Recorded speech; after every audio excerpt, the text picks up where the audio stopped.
My name is Holly and I make DIY and sewing videos, and in today's video I am going to show you how to make the perfect 4th of July or Team USA t-shirts for your entire family. I actually made these shirts last summer for the Paris Olympics.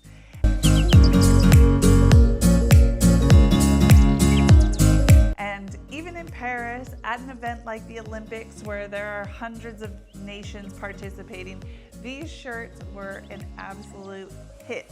I think we got complimented on them every 2 to 3 minutes walking down the street.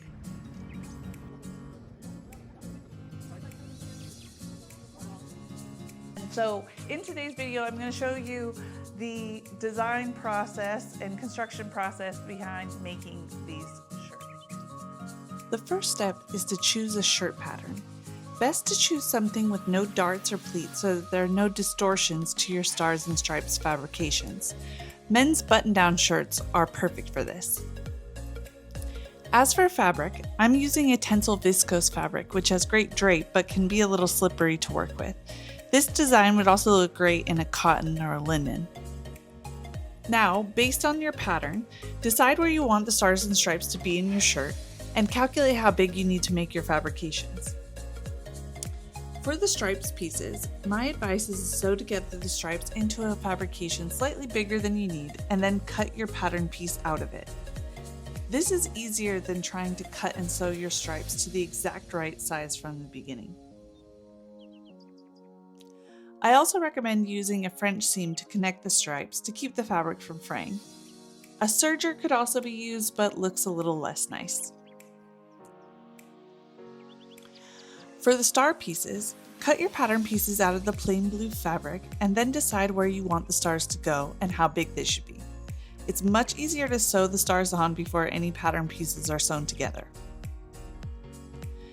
First, draw a star onto a piece of interfacing on the non-glue side. Cut the piece of interfacing, leaving about 2 centimeters on all sides of the star. This doesn't need to be exact as it will be trimmed down later. Place the interfacing glue sides down on the right side of your fabric and sew along the star outline that you drew.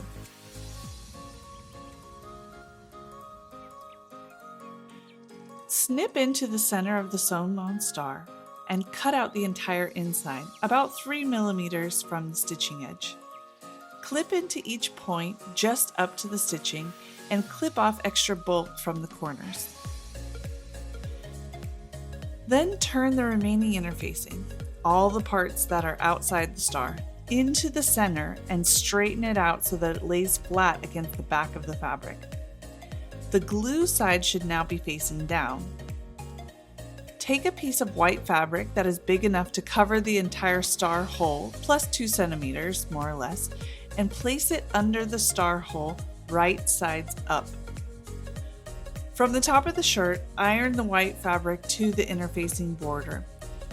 Once this is secured, top stitch around the star opening with matching blue thread to hold it securely in place. The excess white fabric and interfacing can then be cut off the back, leaving about 1 centimeter seam allowance. Once you get the hang of it, these stars are pretty easy to do, and this method allows you infinite creative freedom to change the star's shape, size, and placement, and therefore gives your garment a super bespoke and cool look. And that's it. Repeat everywhere you want a star, and you're done with what makes this process unique.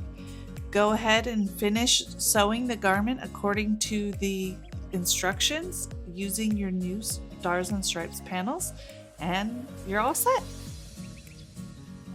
Thank you for watching this video. I hope you enjoyed it.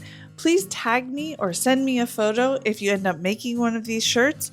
I'd love to see it, and I hope to see you here next time.